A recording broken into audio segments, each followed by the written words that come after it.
Hey, welcome to Open Hand Farm. My name is Penny, and today we're in the kitchen, and I am going to embark on something that I have been putting off for months. And I'm very intimidated by it, but it's something that I really want to be able to do. I am going to make a gluten-free sourdough starter. I have friends and family who have celiac disease, and I want to be able to provide treats for them as well as everyone else. So this is me reaching deep to get a new item started and hoping it works. Today we're doing step 1. So I bought from As Your Standard a dehydrated gluten-free sourdough starter. So we are going to reactivate this, which will take a few days. So I'm going to take you along as I reactivate this and see how it goes. This comes with very good instructions on how I'm supposed to do this. The starter is in this little Mylar bag. The first thing I need to do is sprinkle the starter culture over water and allow it to sit for a few minutes to soften. I'm going to put 1/4 of a cup of water into my jar. Now I'm using a quart jar because I want to build this up and I don't want to keep changing the jars out. So I'm just going to start it in a bigger jar. We're just going to sprinkle it on the water. And we're just going to let that set a few minutes. So I'm going to say 2 minutes. Let me look at my watch. Okay, so at 10:30, we're going to look at that. Now, I want to talk about the flour I'm going to use. Now, there are different naturally gluten-free flours that you can use, like quinoa, rice, millet, things like that.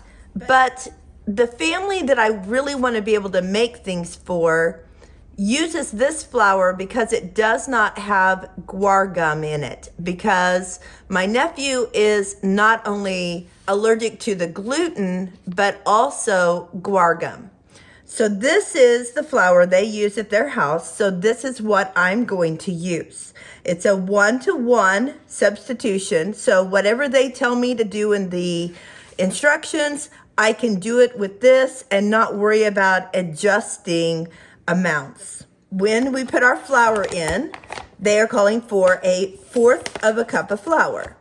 Now, when you add this same amount of water and flour, that is called a 100% hydration. So if you see that written somewhere, that means you do equal parts of water and flour. So we used 1/4 of a cup of water, and we will use 1/4 of a cup of flour.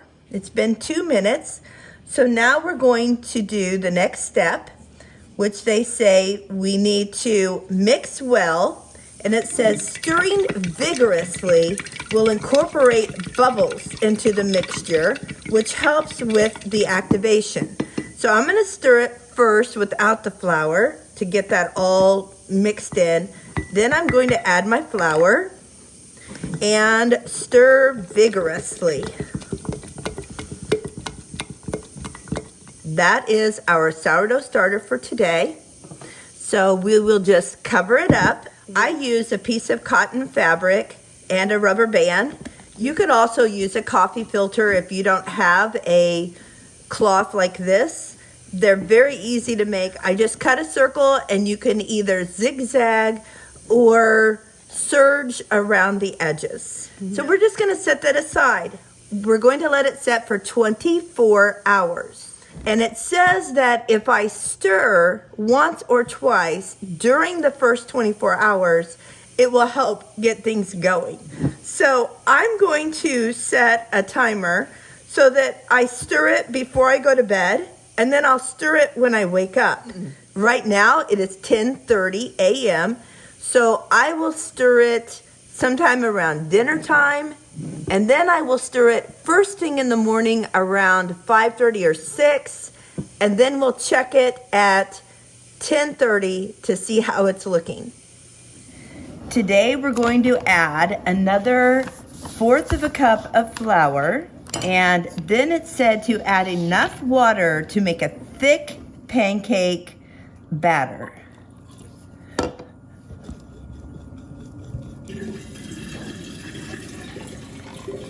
I measured out 1/4 of a cup just to see if that is what we need to go ahead and add. Oh, it looks like we're just shy of 1/4 of a cup, and it's pretty thick batter. I did stir this last night and this morning before I am refeeding it, so it's pretty thick. No bubbles yet, which will indicate it has come to life. So that's what we're seeing right now. Okay, it's time for bed, so I'm going to feed the starter again and put it to bed for the night. It said to feed it 2 times a day, so this is the second time. It says to use 1/8 of a cup of flour and 1/8 of a cup of water twice a day until it starts to bubble. So this is what it looks like right now. No bubbling. Well, you know what? There seems to be just a little bit. Can you see the bubbles here? So we're getting there. We're going to add the 1/8 of a cup of flour and the 1/8 of a cup of water. And stir it in. Get some good air bubbles going in there. And we'll tuck it in for the night. It looks a little puffy in there. I won't say bubbly, but it looks puffy. I am seeing some bubbles, so that's exciting. So I'm gonna go ahead and feed it again. And honestly, I'm gonna do the 1/4 cup, not the 1/8, and see what it does. So there's 1/4 of flour and there's 1/4 of water.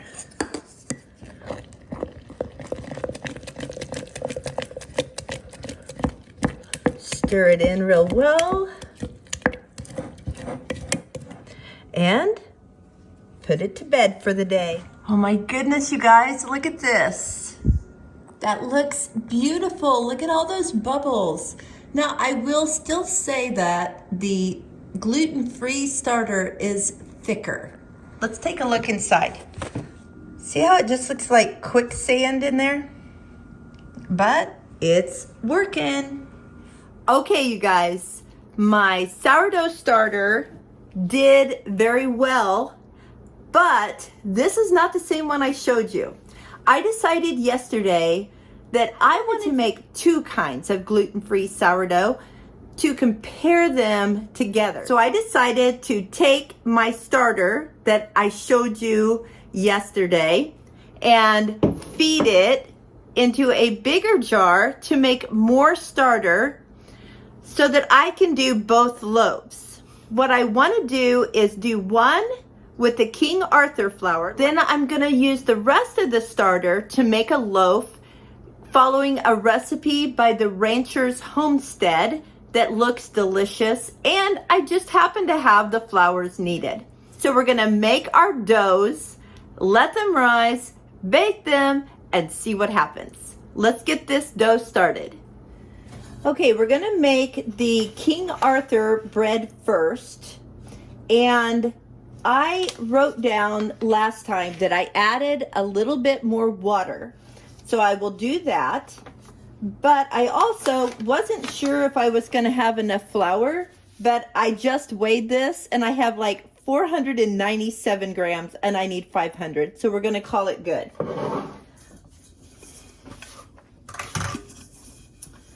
So we're going to put our bowl on, make sure we're measuring in grams, and tear it out to 0.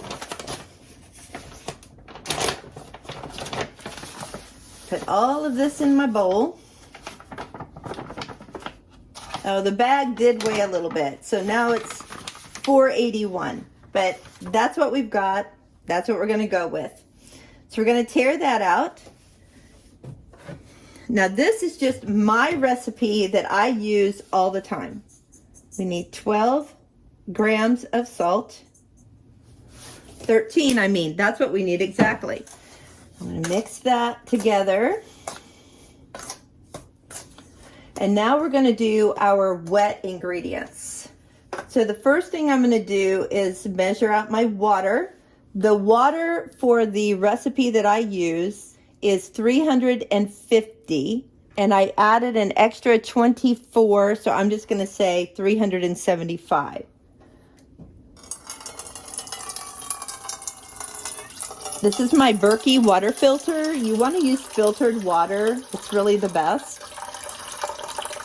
If you use your filtered water out of your refrigerator, make sure that you take it out early in the day and let it get room temperature. You don't want to use cold water. All right, we'll stop there, and that's exactly right. All right, now we're going to clear that out. I'm going to start with this big one. I have a small one that I kind of wanted to just set back and save and use out of this bigger one. As you can see, it did kind of start to break up on the top. It's not just quicksand looking like it had been. So we need 200 grams of starter. This is just so different than normal sourdough. I feel like I'm making a sandcastle, but I'm going to go a little bit over. I'm actually going to do about 250 because, okay, I probably would have had enough without feeding this extra jar, but that's okay. I did anyway. So now I'm just going to kind of mix this in just a little bit. I don't like totally stir it together, and pour it in here. And then I mix it together.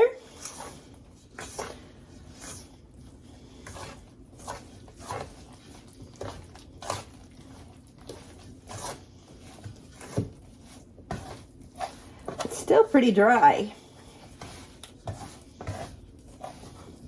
I might need to add a little extra. That sorghum flour might make a difference. See how dry this is? I'll keep working it a little bit and see if it works in. I figure gluten-free bread is already stiffer enough that I don't want it to be a dry, stiff dough to start with. But it will absorb into the water as it sits. So I think I'm going to leave it there. Okay. And I do not grease my bowls to let them sit. I just leave them like they are.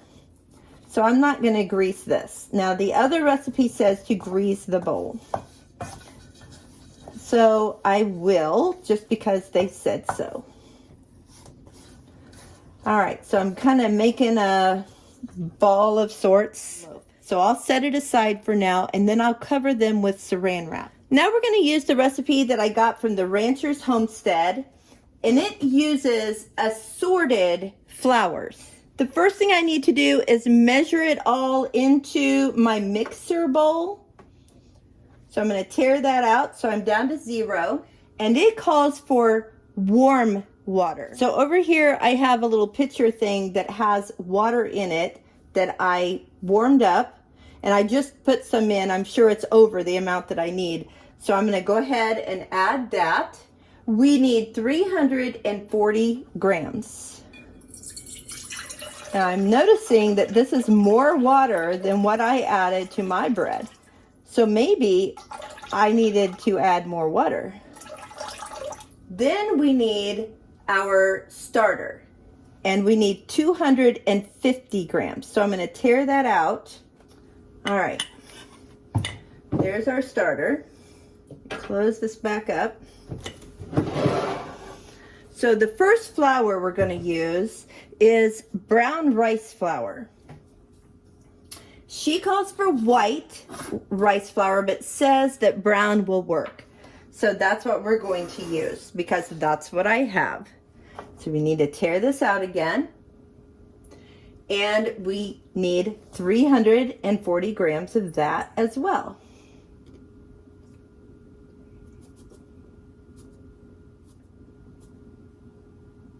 Now, if you're afraid to measure all of this on top of each other in the bowl, you can put a different bowl on and measure it in and then pour it into your mixer bowl. And I might do that with the rest.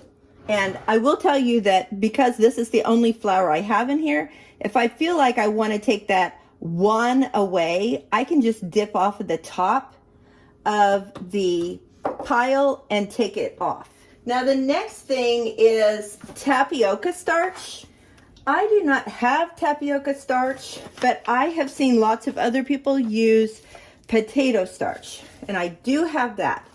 So that's what I'm going to use instead. And I'm going to use my little bowl to measure things out, just to make sure that I don't put too much in on top of things and I can't take it out again.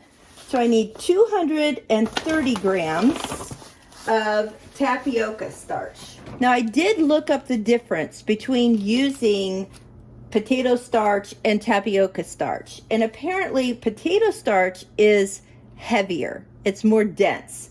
So what I found is a chart that said you should use only 7 to 10 grams per 15 grams of tapioca. So I took the number of grams that the recipe calls for, which was 230, and I divided it by 15 so that I would see how many 15s there were in that number, and that was 15.3. So I decided to go with 8 grams, go in between the 7 and 10. So I just took 15 times 8 and got 122. So instead of 230 grams, I'm going to use 122 grams of the potato starch. Just remember that all flours and all starches are not the same. Got too much in there. See, I'm really glad that I did it in this bowl.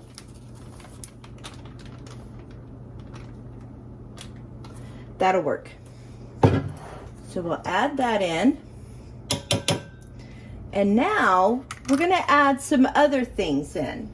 We're going to add 2 tablespoons of honey, and I'm just going to eyeball this because I use honey a lot and I can pretty much do that. Okay, this also calls for 2 eggs, and I don't care if they're store-bought or not, mine are fresh. I always break them into a bowl to make sure there's no blood or anything in them. So there's 1.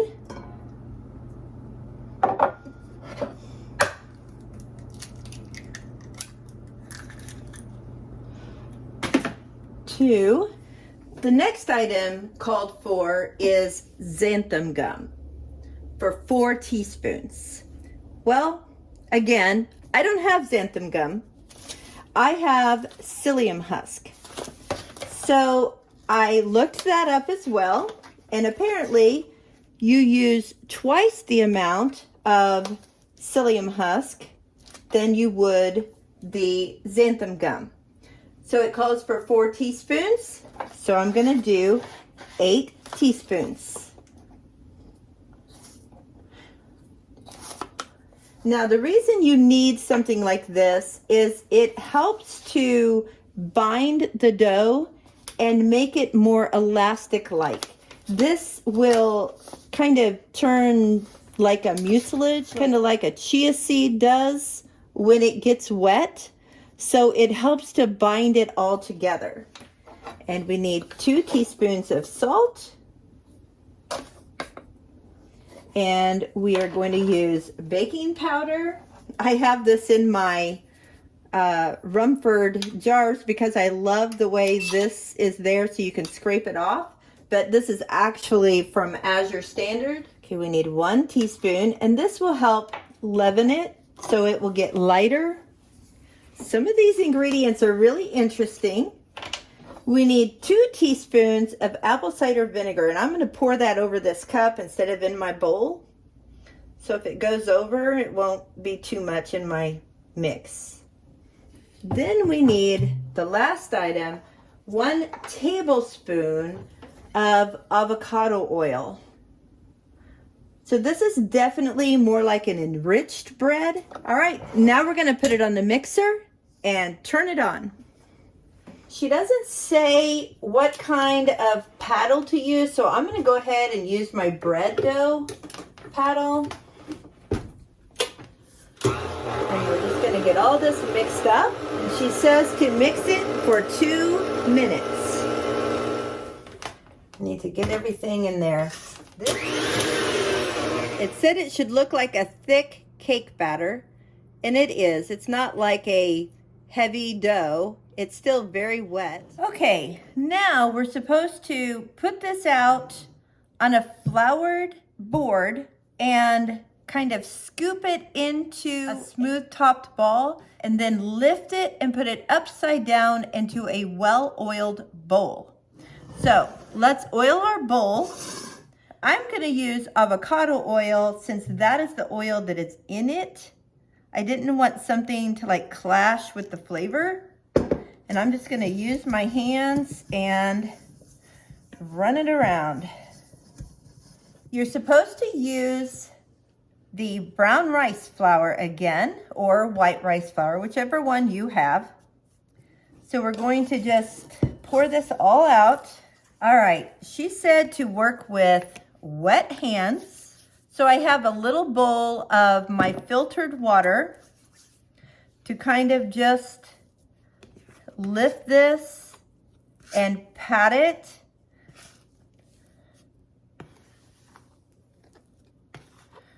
To make a nice smooth top.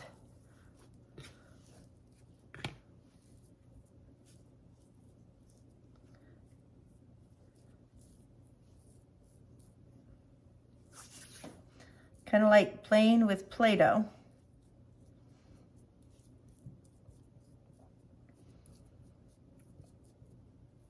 It's not super smooth, but actually the bottom is probably smoother.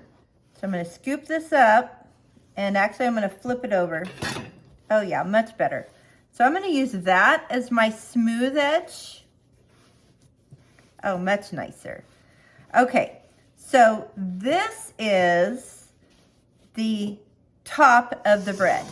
So we're going to put that upside down in the bowl, because then what we'll do when we put it in the pan is dump the bowl over so that this will be the top. So we're going to pick it up and plop it in there. There it is.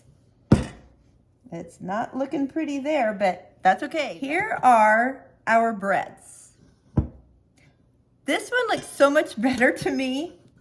It has like some movement to it, like it kind of bounces back like a normal bread. This one is just kind of there. It's just thick. So I'm going to cover them both with saran wrap, and I'm going to put them in my oven with the light on. Now this recipe says not to let it set for longer than 10 hours or the fermentation will be really strong with the whole grains. And that is something I have learned, that if you use a whole grain instead of like an all-purpose flour, it ferments so nicely with the sourdough, and you really get a strong, tangy sourdough flavor that is just delicious. So we will put them in, and the recipe actually says 5 to 10 hours. So we're gonna check them in like 5 hours and see how they look. Okay, we're gonna check this bread. It's been almost 6 hours. If it's not risen yet, I'm gonna wait. If you had asked me by just peeking in the oven, I would say no, it has not. But it has. It's not a lot. It's not like double in size, but it has risen, both of them. I'm just gonna keep them going, and we'll check them again right after we have dinner. So that'll give it another 2 hours. So that would be 7 hours total. Okay, it's been 7 hours, and it's time to put the bread in the oven. I want to show you what the bowls look like right now. I don't know if you can see the raised top on this one. See how it's bubbled up? This one is not like that. I mean, maybe very slightly, but this one has a lot of activity going on in it, and that's a good sign.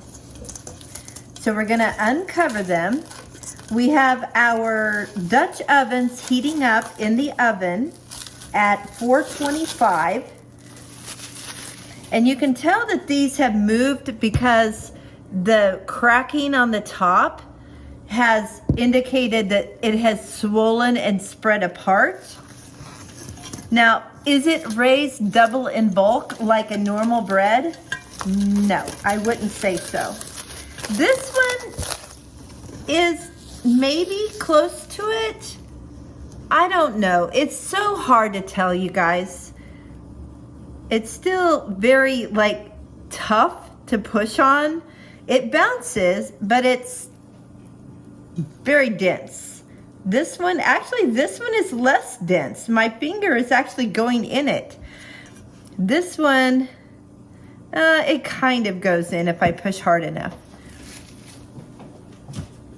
Okay, let's do the gluten-free flour first. Now remember, this is the normal recipe that I would normally use, except I used a gluten-free starter and gluten-free flour. So we're going to dump it out. Oh boy, that's not good. And then we're going to shape it back, I guess. I feel like I don't need to cut this, but I'm supposed to, so I am. So there's my cut. And we'll see how this one does. Now this one is the one where we use the sorghum flour to feed the sourdough. We use the rice flour, psyllium husk, and potato starch to build it, as well as eggs and oil and stuff like that. Now that held its shape better. I will go ahead and cut this one down the middle. So there they are, next to each other. Okay, we're going to start with this pan.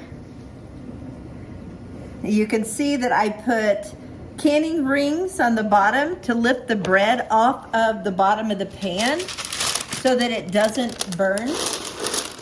So this is our gluten-free flour bread going in the big dark blue pan. And then we have our rice flour bread going in this pan. And this recipe says that I need to add 3 or 4 ice cubes between the paper and the pan so that it makes some steam while it's in there. So we did that. Never heard of that before. Now we'll put them back in the oven and let them cook, and I'll show you what they look like when they come out. I just wanted to let you know that I am going to bake these for 50 minutes, just like I do my normal bread. The rice flour bread was suggested to cook for 55 minutes or to a 205-degree temperature. So at 50 minutes, I will check the temperature, see how it is, and if it's not there yet, I'll just put it back in. They also wanted me to take the lid off halfway through.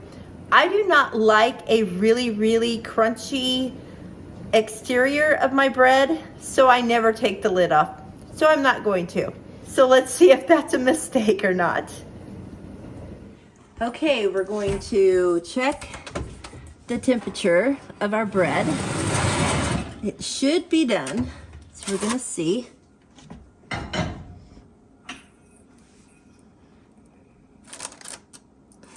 We're looking for 200. This is a very slow thermometer. I have an instant read, but My husband kind of knocked it behind the stove the other day. So we're gonna have to pull the stove out and get it. Well, it kind of stalled out, but I really think maybe it's because I've had the lid off so much. Okay, it's going up some more now. Up to 190. All right, we're gonna call that good. Although, do you see the stickiness here? I'm gonna leave it in with the lid off. All right, then we have, ooh, can you guys see this one? Okay, let's see what we have here. Yes, I would say we are definitely hot enough on this one. But again, can you see the stickiness? I'm gonna leave it in with the lid off for a few minutes. Okay, here are the breads. Obviously, we don't have a big rise like we do on a glutened sourdough bread.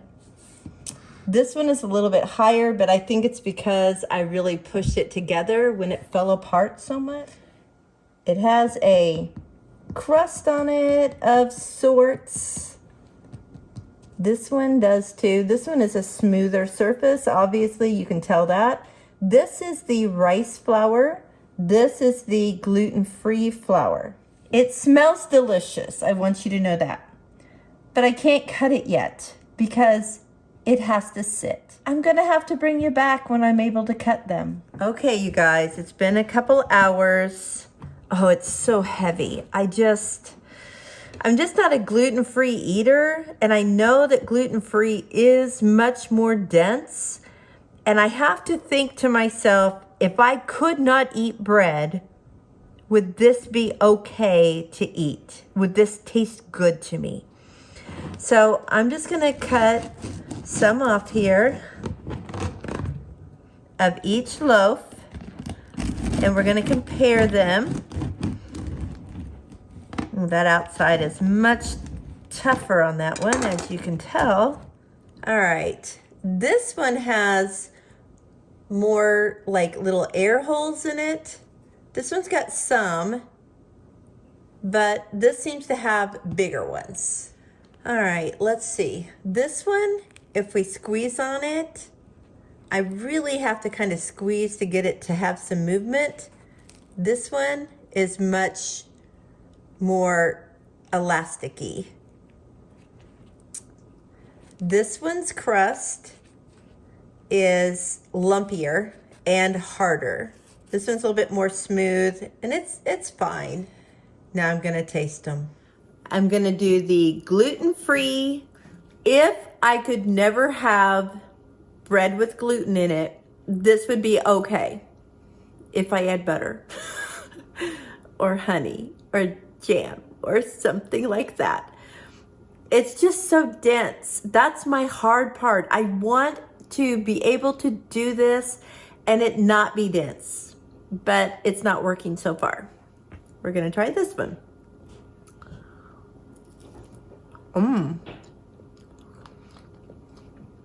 It is a dense bread, but when I bit into it, it felt loose like a gluten bread.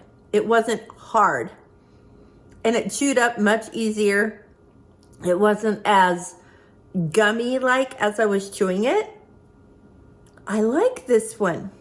I'm gonna take another bite because I am tasting kind of a powdery taste, and I don't know if that's from the crust or what. So I'm gonna take some of that crust off and just bite right here where I only get bread. You guys, that's not bad. Of course, it also has honey and eggs in it and oil, so that probably helps. That is not bad at all. I'm excited about this. Now, do I wish it would puff up bigger like a normal loaf of sourdough? Yes, because there are some things that I want to be able to do with it that I do with my sourdough loaves, but I don't know if I can. But it can be sliced and make a little sandwich or something. I think that would work. This one is so dense that I would not want 2 pieces of this, even if it were cut real thin. But this one is light enough that I could do that. Okay, now we know. We don't want to just assume using a gluten-free flour and a gluten-free sourdough starter means that you can use any recipe. And we also know that we can use brown rice flour and psyllium husk instead of white rice flour and xanthan gum. We also use potato starch. So we did a couple things differently, and it still is just, it really is a nice bread. Like if I pull this apart, it looks like regular bread.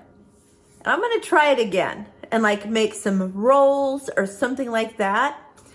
And if I get it accomplished, I'll let you know. Thanks so much for hanging out with me over the past few days as I tried to get this figured out. I know I have a different shirt on than what I had on this morning. These are my paint clothes because I've been working on redoing a room in the basement, and I'll show you that later. If you have to eat gluten-free, I hope that this has helped you to figure out how to do gluten-free sourdough, because sourdough is just better for you, even if it's gluten-free. Because these grains ferment, it has a nice sourdough taste to it. It's really good. It's actually stronger than what I get in a normal white loaf of bread. I will leave a link to the recipe at the Ranchers Homestead so that you can try this as well. She also has a video on starting a sourdough starter, and I believe she uses a sorghum flour for that. So I'll leave both of those links in the description box. I hope that I have shown you that it is not that hard, especially if you already used sourdough and know how to make sourdough bread with gluten in it. It wasn't that big of a change. It was just a different recipe. Let me know in the comments if you have a sourdough loaf that is gluten-free that you love, that is really light and fluffy. Or if you try this recipe, let me know how that goes. And until next time, blessings on you and yours.